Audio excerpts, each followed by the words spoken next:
지난 한 주간 이스라엘과 중동 소식입니다. 10월 25일 테러범 색출을 위해 서한 지구를 수색하고 있는 이스라엘군과 팔레스타인 무장 세력 및 주민들의 충돌이 격화돼 하룻밤새 6명이 사망했습니다. 이날 이스라엘군은 나블루스에 있는 신생 팔레스타인 무장단체 사자의 굴을 겨냥해 습격했고 사자의 굴 지도자인 와디후를 제거했다고 밝혔습니다. 이스라엘군은 이 무장단체의 무기 제작 공장을 폭파했으며 저항하는 무장대원 및 주민들과 총격전을 벌였다고 설명했습니다. 같은 날 미국 래퍼 겸 음악 프로듀서 카니에 웨스트의 유대인 혐오 발언으로 인해 연예계와 패션계 여러 기업들이 손절에 나서고 있습니다. 스포츠 브랜드 아디다스는 반유대적 발언은 용납할 수 없는 증오스럽고 위험한 발언이라며 카니에 웨스트와의 계약을 해지하고 협업한 제품 생산도 중단한다고 밝혔습니다. 뿐만 아니라 미국의 대형 연예기획사 CAA 또한 지난 2016년부터 이어온 계약을 종료했고 프랑스 패션 브랜드 발렌시아가 패션 잡지 보그 등도 파트너십을 중단한다고 발표했습니다. 카니에 웨스트는 지난 8일 자신의 SNS에 반유대적인 글을 올리고 자신의 2018년 앨범 이름을 히틀러로 짓고 싶었다고 밝혀 구설수에 올랐습니다. 10월 26일 아이작 헤르조그 이스라엘 대통령이 백악관을 방문해 조 바이든 미 대통령과 회담하고 러시아에 드론을 제공한 이란 문제에 대해 논의했습니다. 헤르조그 대통령은 이란이 우크라이나의 무고한 국민을 죽음으로 내모는 치명적인 무기를 공급하고 있다고 강하게 비판하면서 히잡 의문사에 대해서도 비난의 목소리를 냈습니다. 10월 27일 이스라엘과 레바논이 지중해 해상 영유권 획정안을 승인하고 합의서에 공식 서명했습니다. 합의안에는 카리시 가스전은 이스라엘이, 카나와 시돈 가스전은 레바논이 개발하며 이스라엘은 레바논 측 가스전 개발에서 생긴 수익의 일부를 사용료로 받는다는 내용이 담겼습니다. 이스라엘은 이미 26일 동지중해 카리시 가스전에서 가스 생산을 시작했으며 생산량도 점점 늘어나고 있다고 설명했습니다.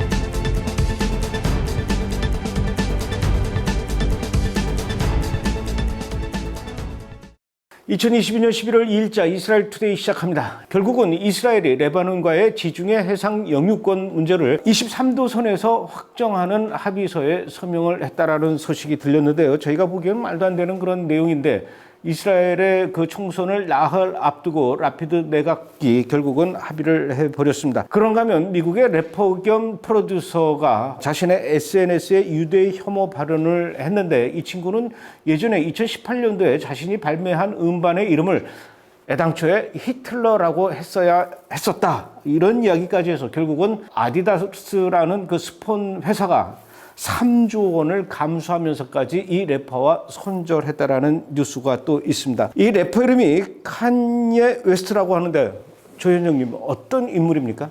그러니까 뭐 말씀하신 것처럼 미국의 래퍼이자 프로듀서인데요. 브랜드 가치만 15억 달러라고 합니다. 그 하나로 하면 한 2조 1천여 원 달러의 규모인데 열성적인 트럼프 지지자고요. 그 다음에 흑인들 보고 민주당 족쇄에서 벗어나라고 주장하고 있습니다. 그 우파로 전향한 흑인 인사라고 볼 수 있습니다. 아니 열성적인 그 트럼프 지지자면은 또 반유대주하고는 거리가 먼데 어떻게 또 이렇게 그 SNS에다가 반유대주 글을 썼는지 모르겠는데 SNS에다가 뭐라고 쓴 겁니까? 그 SNS상에서 유대인들에게 데스콘 3를 가할 것이다. 근데 우리가 일반적으로 데프콘 3라고 하면 이제 전시태세를 얘기하는 거 아니겠습니까? 그래서 다 멸절시켜 버리겠다는 걸 암시하고 있죠. 그리고 히틀러, 말씀하신 히틀러 차량도 있었는데 그 트위터 글이나 맥락을 읽어보면은 좀 약간 이 사람이 조울증 증세가 있어요. 그러니까 기분 좋을 때 막 쓰면 막 헛소리하고 막 흑인도 유대인이라고 얘기하는 사람이에요. 예술 하다 보니까 좀 약간 좀 왔다 갔다 하죠. 근데 이게 여기서 중요한 게 뭐냐면 그 맥락을 좀 이해할 필요 있어요. 그러니까 반유대주의 발언은 이제 선 넘었죠. 팩트입니다. 근데 맥락이 뭐냐면 미국의 그 민주당 극좌 세력인 그 AOC나 일란 오마 같은 의원들은 수시로 반유대주의 발언을 해요. 근데 언론에서 안 다뤄요. 실제로 이스라엘 학살하는 그 시위를 벌였는데도 아무도 얘기를 안 해요. 근데 유독 카니에 웨스트한테만 이렇게 문단 폭격을 하는 것이죠. 그러니까 이건 왜 그러냐? 공화당 지지라서 그래요.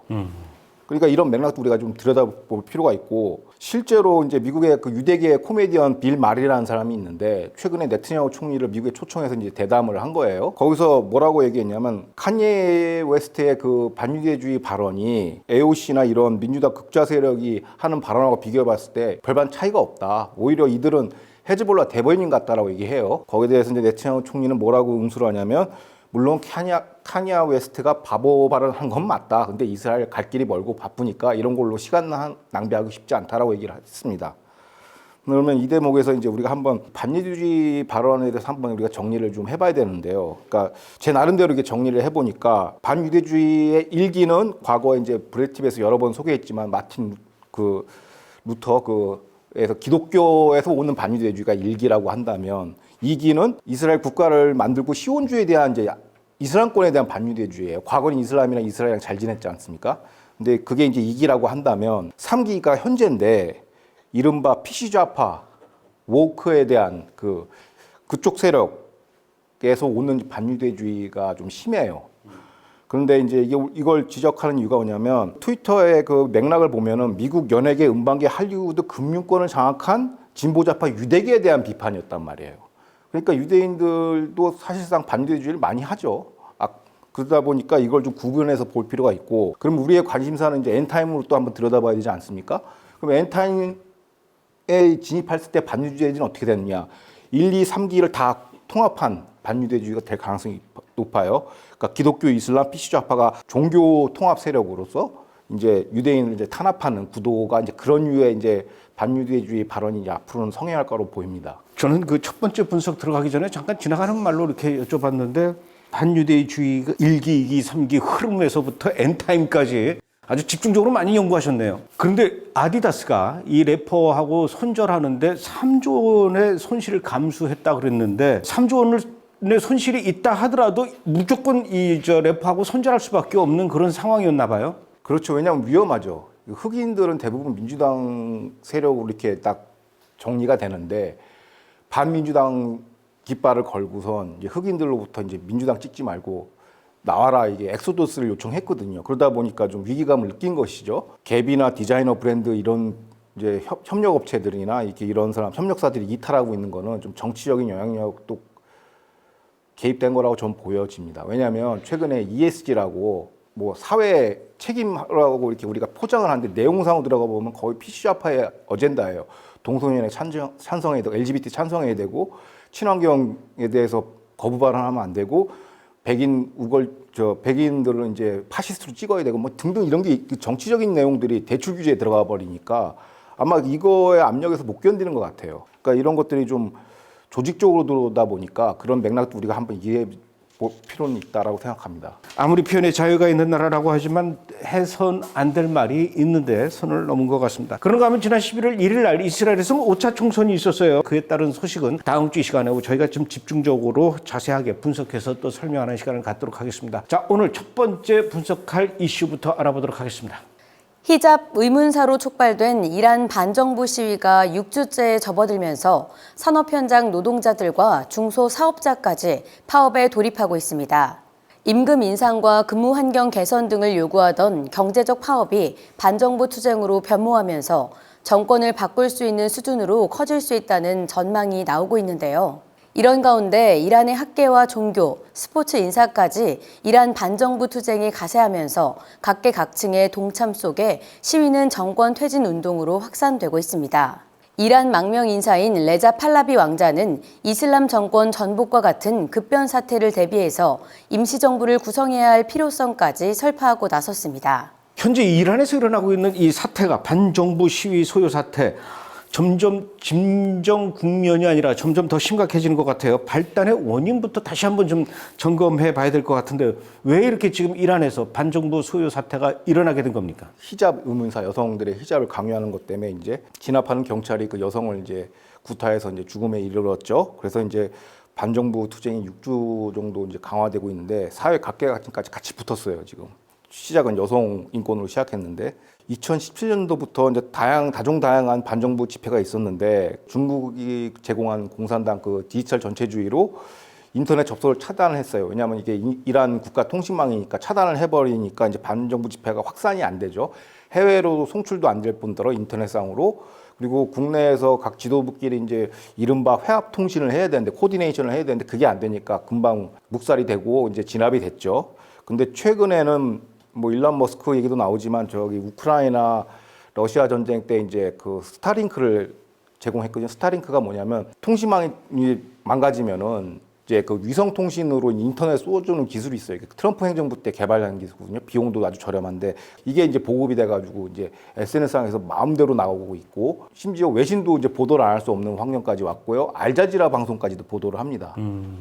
그러니까 감출래야 감출 수가 없는 그런 상황이 됐어요. 학계, 종교계, 그리고 스포츠 인사까지 반정부 투쟁에 나서고 있다고 그러는데 어느 정도 심각한 겁니까? 교원 노조가 이제 전국 총파업을 예고했고요. 그 사유가 뭐냐면 학생들을 갖다 구금시켜 놓고 두드려 팼나 봐요. 그래가지고 이제 해갖고, 통상적으로 이제 노조라고 하면은 임금 인상인데 이제 정치 집회로 전환이 됐고요. 교원뿐만 아니라 석유, 버스 노조에서도 파업을 지금 기획하고 있고요. 초콜릿 공장에서도 지금 노동자들이 모여서 반정부 구호를 외치고 있고요. 그 다음에 사탕수수 공장에서도 파업이 발생했고요. 국경 근처에서. 그 다음에 유조선 트럭 운전사들도 이제 교통노조들도 이제 반정부 투쟁에 동참하고 있고요. 그 다음에 종교 지도자까지 나서서 민간인 학살에 대한 알라의 심판을 받을 것이라고 얘기하고 있고요. 전직 스포츠계, 운동선수 출신들도 앞으로 펼쳐질 그 카타르 월드컵 있지 않습니까? 거기에도 이제 이란 선수를 보이콧해달라고 이제 피파에다가 진정서까지 내기도 했습니다. 그러니까 온 나라가 지금 온통 지금 벌집 쑤셔 놓은 듯이 그렇게 지금 난리가 났는데, 조금 전에 종교계에서까지도 그 알라의 심판을 받을 것이다 이렇게 얘기를 했어요. 우리나라는 민주공화국이라고 이렇게 되어 있지만 이란은 이슬람 공화국이거든요. 그렇죠. 그만큼 이 이란에서의 그 종교계, 종교 지도자, 이란의 그 최고 지도자인 아야톨라 알리 하메네이, 뭐 인간으로서는 도저히 건드릴 수 없는 거의 그 신성 불가침의 인물인데, 지금 이란에서 그 종교계까지 들고 일어났다라고 하는데, 종교계라면 누굴 얘기하는 겁니까? 그러니까 시아파가 이제 주류죠, 이란은. 근데 시아파 종교 지도자가 아니라 수니파 종교 지도자가 일어났습니다. 반대쪽이군요. 예. 그래서 이제 자해단 지역이 반정부 집회에 참여를 했거든요. 이쪽이 이제 수니파 시민들이 사는 지역인데, 그 반정부 시위에 동참했다는 이유로 이제 이란 혁명 수비들의 진압을 당했죠. 이 과정에서 66명이 사망했습니다. 그러다 보니까 수니파 종교 지도자가 이제 엄청 열을 안 낼 수가 없죠. 이제 공식 설교에서도 이렇게 언급을 한 거 보니까 이제 이게 수니파 전반으로 이제 수니파 국가들한테도 퍼져나갈 수 있는 여지가 있지 않냐라고 보여지는 대목입니다. 정부와 반정부 간의 그 이 갈등도 일어나겠지만, 앞으로 이제 여차하면은 또 그 나라 안에서 시아파와 수니파 간의 어떤 또 갈등, 그러니까 종족, 계층, 직업 전체가 이제 기층혁명이 일어나고 있는 것이죠. 그 결국 급기야는 이제 이란의 망명 인사들 중심으로 임시 정부를 수립해야 된다 이런 얘기까지 나오고 있는 것 같아요. 해외 망명 인사라면 누구를 말하는 것이며, 또 그게 현재로서 가능한 일인지. 해외 망명 인사 중에 가장 명명가가 이제 팔라비 왕자거든요. 이란 이제 국민들 전반에서 이제 신망도 있고 정신적 지주 역할도 하고 존경받는 원로이죠. 그 외에 이제 해외로 망명간 제외 이란 지식인들, 언론인들, 뭐 등등 외교 관료들, 기업인들까지 다 동참을 해서 국제사회에서 이제 여론전을 펼치고 있죠. 그러니까 국제 외교 무대에서 이란과의 외교 단절을 할 것을 요구하고 있고요. 오히려 이란 국민 혁명을 그걸 지지할 것을 이제 촉구하고 있습니다. 그러면서 이제 또 이 팔레비 왕자가 자국민들한테 이제 그 시위대들한테도 이제 여러 가지 조언을 하고 있습니다. 과거에도 시위가 많이 있지 않았는데 그게 자꾸 이제 와해되고 빠개진 이유가 이제 1인 지도자 시스템이라서 이제 그 이슬람 당국의 이제 그 와해 공작에 항상 넘어가고, 또 내부 또 반목이 있을 수밖에 없죠. 이 원톱을 자리를 놓고 싸우다 보니까. 그런 것 때문에 이제 분산형 시스템을 가자. 각 정파나 지역 세계 맞춰서 분산형 시스템으로 가서 이슬람 정권이 붕괴된 이후에도 임시정부를 수립할 수 있도록 그 체제로 가자라고 지금 제언을 하고 있습니다. 그리고 동시에 임시정부가 가능한지 안 하는지 아직까지는 알 수 없으나, 여러 가지 이제 이 정도까지 이제 논의가 나올 정도면은 좀 이슬람 정권이 좀 불안하다라고 보고 있는 대목인데요. 그러니까 임시정부 구성 요건에 대해서는 뭐라고 이제 팔라비 왕자가 이제 기준점을 제시했냐, 가이드라인 설정했냐면, 모든 정파가 참여해야 된다. 종교, 종족, 계층 다. 그리고 기본권을 보장해야 되고, 민생을 해결되고 국민 투표로 의결해서 중세 신정 체제가 아닌 세속주의 민주정권을 만들자라고 주장하고 있어요. 그리고 본인은 정작 나는 정치 참여 안 한다. 그리고 특정 정파도 지지하지 않겠다 하면서 정치 중립을 외치면서 이제 이런 걸 가속화시키는 거 보면은 이란 상황이 그렇게 녹록하지는 한 것 같지는 않습니다. 레자 팔레비의 아버지가 40년 전에 이제 미국에서 죽었어요. 병 걸려서 암으로 죽었는데 그때 이슬람 혁명이 일어나면서 이제 결국은 그 팔레비 왕가가 다 쫓겨나서 아마 이 왕자가 미국에서 절치부심 이 날만을 기다리지 않았을까 이런 생각이 드는데 만약에 임시정부를 만들게 되면은 미국에서 만들겠죠? 그러니까 이 운동 지도부를 활용할 것 같아요. 반정부 시위대를. 그러니까 해외에서는 이제 지원해주고. 재정 지원하고. 왜냐하면 자기가 있으면 또 이게 또 파벌 싸움이 일어나니까 그렇게 보여집니다. 그러면 또 미국 입장에서도 그 임시정부가 수립될 수 있도록 지원을 해줄까요? 안 하죠. 안 해요? 왜냐하면 지금 백도어 채널로 그 최근에 언론 보도에 나왔는데 빨리 핵 협상하자라고 얘기를 하고 종용하고 있다고 이란 외무장관이 밝혔거든요. 그러니까 좀 더블 플레이를 하는 것 같습니다. 바이든 행정부는. 이란에서 일어나고 있는 이 반정부 시위를 바라보고 있는 다른 아랍 국가들도 좀 조마조마할 것 같아요. 결국은 이 중동 지도에 어떤 영향을 미칠 것 같습니까? 그러니까 사우디조차도 이제 본격적으로 이걸 보도하기 시작하고 있어요. 이제 수니파 주민들도 이제 사살당하고 하니까 이제 본격적으로 이게 이슈가 되는 건 이제 막을 수 없는 그 분기점을 넘은 것 같고 이란 국내 분열이 가속화되면 대리 세력도 약화되지 않을까. 왜냐하면 집안 단속을 먼저 해야 되니까. 그런 것도 예상이 가능합니다. 현재 상황에서는. 어쨌든 이란이 잠재적인 지금으로서 가장 큰 그렇죠. 화산이라고 해야 됩니까? 지진의 진앙지라고 해야 됩니까? 이런 상황이 되어가고 있는 것 같습니다. 이란 문제는 우리가 계속 좀 들여다봐야 될 것 같아요.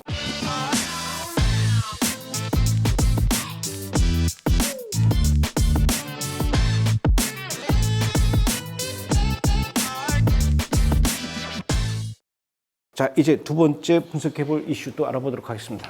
러시아가 우크라이나와의 전쟁을 위해 시리아에 주둔시킨 병력 일부를 철군한 가운데 이스라엘은 전력 공백을 틈타 시리아 주변의 이란 기지를 공격하고 있습니다. 이스라엘 하움은 러시아 철군 규모가 2개 대대급 병력인 약 1,200에서 1,600명 규모로 추산되고 있다며 러시아산 방공망 자산 역시 철수한 것으로 드러났다고 밝혔습니다. 이런 가운데 이스라엘군은 시리아 내 90%의 이란 병참 기지를 파괴했다고 밝혔는데요. 올해 들어 지금까지 이스라엘은 시리아 내 군사 기지를 목표로 26차례 미사일 공격을 가했고 이란 대리 세력에 공급되는 병참 루트를 완파한 것으로 밝혀졌습니다. 이번에는 이스라엘이 시리아에 있는 이란의 병참 기지를 공격했다는 소식을 좀 들여다볼 텐데 왜 지금 이 시점에서 이스라엘이 시리아의 이란 병참 기지를 공격한 겁니까? 최근 한 달 동안 약간 소강 상태였거든요. 그러니까 이제 그 이유 중에 하나가 첫 번째가 이제 현지 보도에 따르면 이란과 헤즈볼라 대리 세력이 병참 루트를 지금 새로 깔고 있다. 왜냐하면 계속 폭격을 맞으니까. 근데 그거 찾아내는데 좀 시간이 걸려가지고 한 달 동안 소강 상태였다라고 얘기하고 있고요.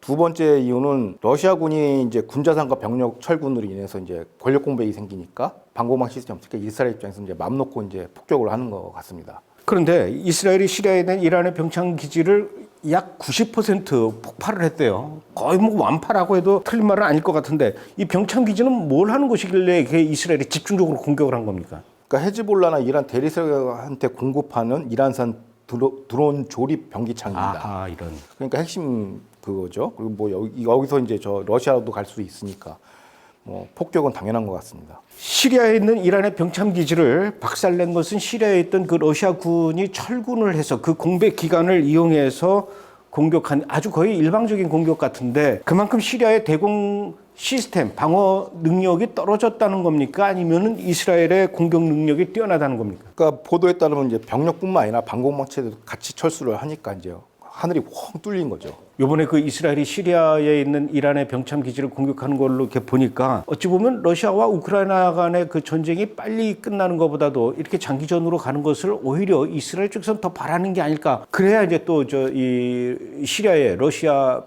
공백이 많이 생기고 이스라엘이 또 그 이란의 병참 기지를 공격할 수 있는 그런 시간이 많이 늘어나게 되는 게 아닌가 이런 생각이 드는데 어떻습니까? 예, 정확한 지적이고요. 러시아 우크라이나 전쟁이 장기화되는 건 맞는 것 같습니다. 왜냐하면 최근에 이제 여러 이제 그 자료들을 들여다보니까 그 우크라이나 땅이 여름에 지른 땅이거든요. 그러니까 요번에 겨울이 되면 땅이 얼어붙는다고 그래요. 그럼 러시아가 그 겨울에 맞춰서 대공세를 준비한다고 합니다. 오호. 그럼 뭐 이른바 뉴스 보도에 나왔지만 뭐 예비군을 갖다가 차출한다는 보도가 있는데 이게 자세히 들여다보니까 이제 우크라이나 전선에다가 배치하는 게 아니라 시베리아에 있는 북부반구에다가 배치를 해서 거기에 있는 상비군을 이제 내려보내는 거거든요. 그 규모가 이제 엄청나다고 들었어요. 30만에서 100만 정도를 예상하고 있고 지금 한 달 동안은 그래서 이제 병력들과 지휘관들 그다음에 뭐 탱크 등등 이런 자산 군 편성을 지금 하고 있다라고 해요. 또 요번에 시리아와 관련된 거는 시리아에 주둔하고 있는 지휘관들도 뽑아가지고 징발해가지고 이제 A팀을 갖다 보낸다고 해요. 요번 공세를 위해서. 그래서 요번 겨울이 고비가 될 것 같고 겨울이 지나봐야 알 것 같습니다. 그런데 사실은 이제 그동안 이스라엘은 러시아를 향한 서방 국가들의 제재 때문에 눈치를 보면서 뭐 굉장히 조심스러운 입장이었어요, 러시아에 대해서. 그런데 이제 만약에 이번 총선 이후에 베냐민 네타냐후가 다시 집권을 하거나 이스라엘의 어떤 정치 지각 변동이 일어나게 된다면 이스라엘의 러시아에 대한 입장과 태도 바뀌어지지 않을까요? 네트냐후 그 당선과 상관없이 지금 영내 세력 구도로 봤을 때 냉정하게 지정학적으로 봤을 때 시리아에서 러시아 세력이 약화되는 건 맞는 것 기정사실인 것 같아요. 그러다 보니까 이제 러시아에 구애받지 않고 이제 이스라엘이 우크라이나에다 무기 지원도 하고 맹공도 펼치고 시리아 지역에 이거는 뭐 상수로 보여집니다, 현 상황에서. 그러다 보니까 이제 이 이른바 국제 정치 현실주의 노선을 갖고 있는 네트냐후 총리도 그동안 러시아에 대해서는 침묵을 해왔어요. 뭐 이렇게 그냥 뭐 발언도 안 하고 가만히 있었는데 최근에 이례적으로 침묵을 깨고 러시아 비판하고 우크라이나 무기 지원 검토까지 꺼내든 것 같습니다. 자기가 집권을 하면은 이제 그것도 하겠다.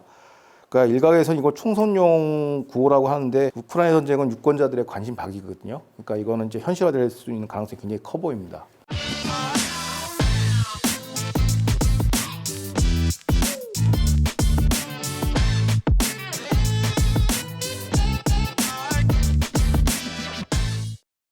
자, 이제 세 번째 이슈 알아보도록 하겠습니다. 석유 감산을 결정한 사우디아라비아에 미국이 관계 재검토 등 위협의 메시지를 보냈지만 미국이 자국 소비자들의 고통 없이 보복할 수 있는 조치는 사실상 없는 것으로 드러났습니다. 현지 매체는 사우디에 대응할 수 있는 가장 효과적인 방법이 트럼프 행정부 시절 집행했던 미국의 석유 및 천연가스 산업에 대해 규제를 완화하는 것이라고 분석했는데요. 그러나 이는 바이든 행정부의 기후변화 및 환경 정책과 정면 대립하는 것이기 때문에 채택될 가능성이 없는 사안입니다. 글로벌 경기는 계속 둔화되고 있지만 사우디는 주요 20개국 중 고공성장을 이어가고 있어 미 월가의 주요 금융권은 사우디로 향하고 있는 추세라고 뉴욕타임즈는 설명했습니다. 사우디의 석유 감산 조치에 대해서 미국이 강하게 반발하고는 있는데 그렇다고 해서 또 미국이 지금 뭐 사우디를 향해서 뭐 어떻게 할 수 있는 방법은 없는 것 같아요. 사우디는 미국의 그 간절한 부탁에도 불구하고 감산을 하려는 이유는 뭡니까? 그러니까 지난번 방송에도 언급했듯이 이거는 뭐 경제 논리예요. 철저하게 최소 수익 마진을 유지해야 되고 또 세계 경제 침체로 인한 수요 감소가 예상되는 상황이니까 감산은 뭐 어쩔 수 없다라고 보고 있는 것 같습니다. 그게 이제 특별히 미국 경제는 어떤 영향을 미칩니까?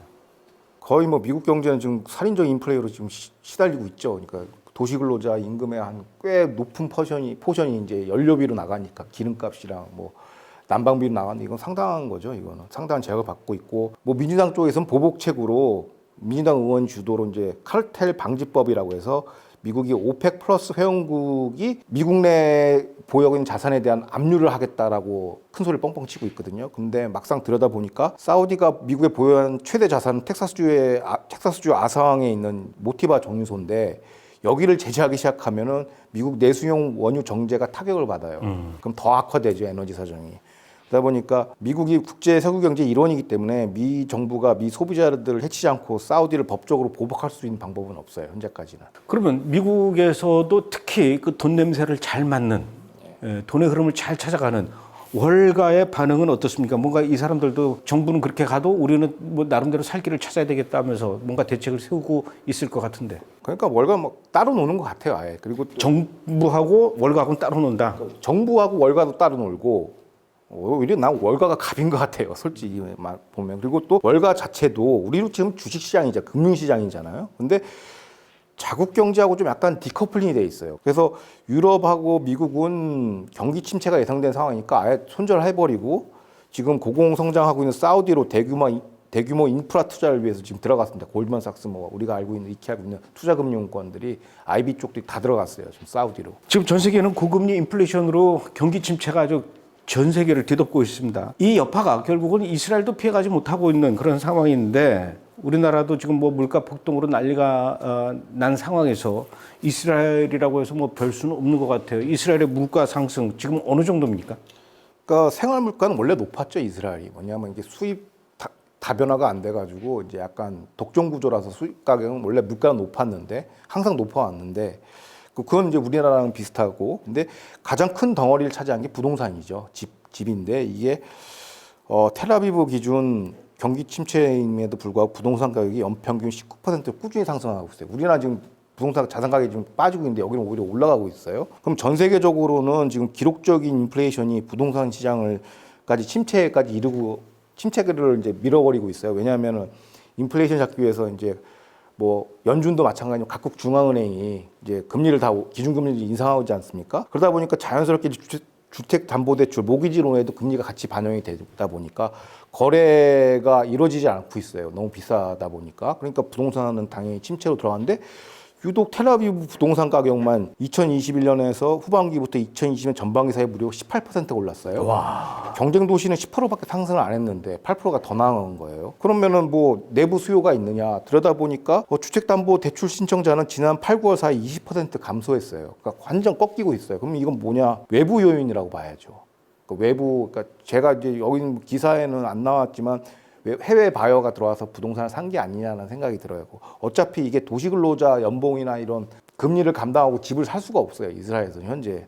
그래서 자산 가격이 한 20%, 60% 상승하면은 소득 증가율은 12%밖에 안 되거든요. 내수용 국민 수요가 아니라 대부분 해외에서 온 큰 손들이 아마 이스라엘 부동산 값을 지금 올리는 것 같습니다. 대표적으로 아마 러시아 계열의 이제 올리가르키가 아닐까 저는 예상하고 있습니다. 제가 뭐 이스라엘에서 특히 텔아비브에서 집을 사거나 뭐 건물을 살 게 아니었기 때문에 집값하고 건물값 이런 거 잘 몰랐는데 한 가지 확실한 거는 제가 한 달 전에 이스라엘 갔다가 아이스크림을 사 먹는데 아이스크림 하나에 소위 말해서 이제 아이스 깨끼라 그러죠. 하나에 얼마일 것 같아요? 뭐 10,000원입니까? 한국 돈으로 7,000원이에요. 스텝 4명하고 가서 햄버거를 하나씩 시켜 먹었는데 10만 원이 나왔어요. 100불이 나옵니다. 도시락 싸가. 그 정도예요. 이스라엘에 이제 그 총선이 끝나고 나서 그 새로운 정부가 맞닥뜨려야 할 이 문제들, 높은 산들이 한두 개가 아닙니다. 이란 문제도 그렇고 또 러시아, 우크라이나 전쟁 문제도 그렇고 또 물가 문제도 그렇고 해결해야 될 거, 넘어가야 할 산이 한두 개가 아닌 것 같아요. 예, 맞습니다. 큰 이제 벽이 있는데 이 사회는 항상 평온한 적이 없으니까 이것도 이제 일상으로 새로운 뉴 노멀이 아닐까 생각합니다. 제일 이제 걱정되는 게 새로운 내각이 어떻게 이제 해나갈 것인지 그게 걱정이긴 한데 저 총선 끝났다고 해서 바로 뭐 총리가 뽑히거나 이런 건 아니잖아요. 그러니까 61석을 네트냐가 못하면 이제 지난 총선 같이 이제 합종연행이 될 가능성이 있고 지난번 방송에서 언급해드렸듯이 아마 61석을 네트냐가 블록이 못하면은 이제 간치국방이 또 다음 차기 내각이라고 볼 수밖에 없습니다. 6차 총선까지 가지는 않을까요? 뭐 이스라엘에서는 안 되는 게 없죠. 그런 얘기는 우리 다음 주에 예. 집중적으로 다시 한번 분석해 보도록 하죠. 예, 알겠습니다. 고맙습니다. 오늘은 여기까지 하겠습니다. 예, 감사합니다.